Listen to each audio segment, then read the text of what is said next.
All right, guys, I'm at Lake Tovasaski today.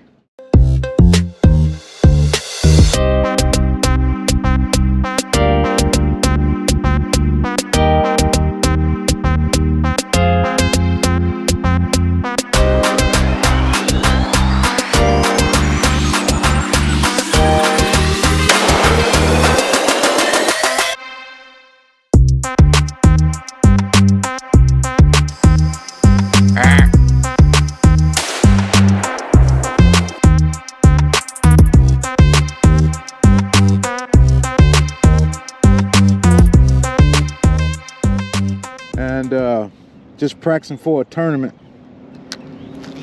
And I'm out here in the middle of a cove. Well, it's a creek, it's a small creek. And just throwing this wacky worm around. I found a couple of fish that's just sitting out there on the bottom. I'm in about 10 foot of water. And I just thought I'd turn the camera on. I've caught 3 so far, and I'm just throwing this wacky worm out here trying to let it go to the bottom. And as soon as it goes to the bottom, I just jig it a little bit, and these fish are picking it up like a drop shot. Like I said, I fell in love with this wacky worm now, so I'm just trying different ways of fishing this wacky worm. I was chasing some bait. I've seen fish go in and out of some bait, but now I'm just fishing just a location out here in front of me. Like I said, it's about 10 foot of water, and I've noticed as soon as it hits the bottom, and I jig it just a couple times on the bottom, fish picking it up. So there you go. Oh, no, it's still on it.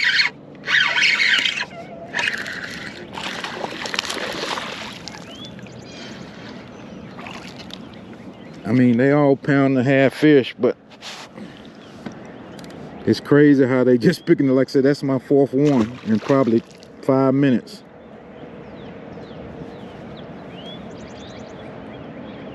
But like I said, I'm just fishing this wacky worm. It's a green pumpkin wacky worm. A lot of people ask me about that, and I'm gonna have to get another worm.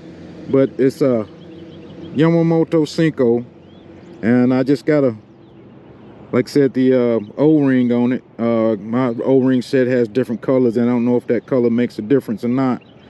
But this is this, like I said, this is a green pumpkin magic, I believe, because it's got some flakes in it. But let me get another worm here, and I'm gonna show you my setup here. As you can see, I got plenty of Yamamoto Cincos, all different kind of colors, but mostly I'm using the green pumpkin. And the ones I got,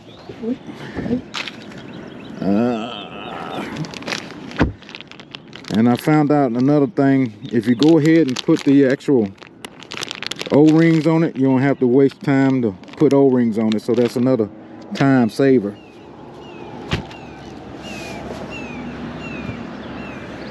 And I am using a Gamakatsu 3/0 wacky worm hook, and I haven't just put it on the O-ring yet, just like that. I'm gonna try it this way, because I've been putting it through the worm, and it's been damaging the worm, been tearing the worm up. So I'm just gonna put it on the O-ring. And like I said, I just got this specific spot out here. Well, not really a specific spot, just this area. I'm just throwing it out there, so like I said, let it hit the bottom. As you can see on my live scope, this fish just swimming around all over the place. Some chasing bait, some just sitting there. So like I said, there's 2, 3 of them in front of me right here. And the good thing about the Yamamoto Cincos, they sink quicker than just regular old Cincos, which helps out and time saving and all that stuff. So, but they kind of brittle, so you don't only catch a couple, 2, 3 fish off of it. But like I said, once I think it's on the bottom, I'm just jigging my rod tip. Just every now and then let it sit there for a second. Jig the rod tip. And I have been feeling these fish bite, so I've been feeling the thump. But sometimes you don't even feel that. You just have to lift up and see if something on it. I'm trying to ease back up to the spot that I was at a second ago. The water temperature is 65 here, so it's getting up there pretty good. But this is just the first place I stopped, so I've only been here 30 minutes or so. That sees one sitting on it there already. He was just sitting on it. I didn't even know he was there.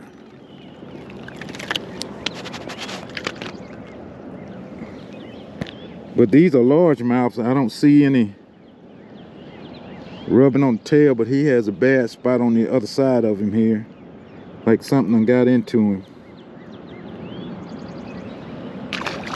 But, you know, these fish won't win a tournament, but they sure get you started. And like I said, I'm just practicing, trying to have fun, trying to catch a couple fish.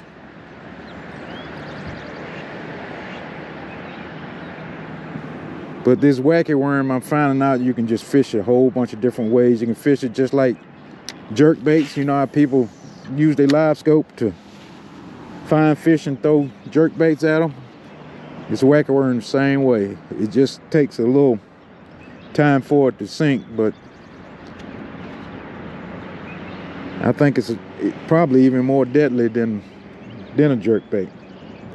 And like I said, I'm not even looking at my live scope. I'm just throwing out here in this open. And people have asked about my setup here. I'm throwing it's a Revo. This is a 4X40. I thought it was a 30, but it's a 40. And I got these E-motion rods. That's a 7 foot, but Berkeley doesn't make these E-motions anymore. So, but it's a 7 foot, medium heavy. I like a good stiff rod so I can control the fish a lot better. Whenever I hook up on them, I get a good hook set too. And my drag is tight.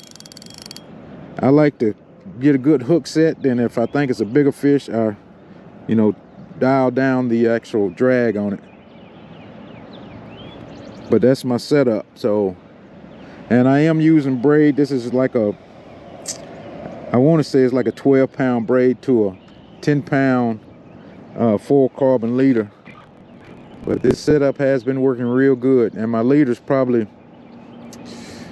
10 to 12 feet long. And I've noticed that helps. So I can look at the water. I can look at where the braid stops and the fluorocarbon continues. And I know that bait is down 10, 12 feet. Like I said, I've used this wacky worm down in Florida, down in on the St. Johns River. I got a 3rd place out of that. I've used it on Lake Lanier, and I got a 2nd place on that. I used it on West Point, not this past weekend, but the last weekend, and got a 1st place on that. So I'm most definitely going to keep this wacky worm in my hand and just trying to find out all the ways you can fish it, because there's plenty of fish around here. I'm just trying to see what's out here in the middle. So look like they trying to school over there. Let's ease over that way and see if we can't get something started.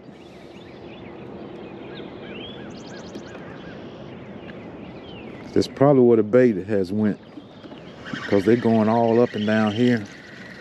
They swirling. And you can throw it a long way too.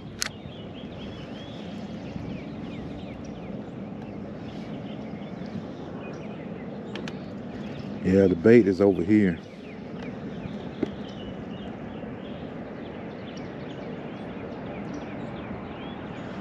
Those fish just can't stand that Senko just falling down slowly. And you twitch it every now and then. It drives them crazy. A lot of these bigger fish are suspended. So I'm gonna try to fish this Senko upper in the water column here and see if that helps out some. I'm just trying to locate good number of fish here.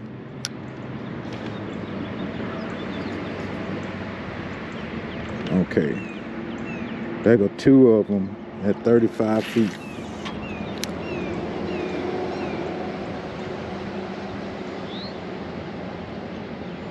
I'm trying not to let it fall no more than about 3 or 4 feet.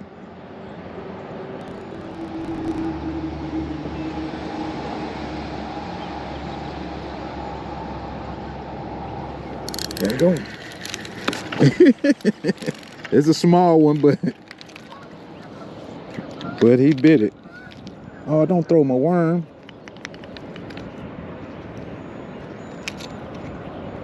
But that's it, guys. That's as simple as that. You know, just if the fish are in the upper in the fish water column, just throw the Senko out there and you know, let it fall 2 or 3 feet. Keep moving it, reeling it in. But if they're on the bottom, let it go to the bottom. You know, as simple as that. And just jig it every now and then. But with that circle hook, you're gonna get hung. So you gotta just get used to that if you're letting it go to the bottom. So, all right, guys, I appreciate you watching the video. And like I said, I can reuse that O-ring. And we're gonna get us another worm and we're gonna keep fishing. Subscribe if you haven't. Other than that, we out of here. Thanks for watching.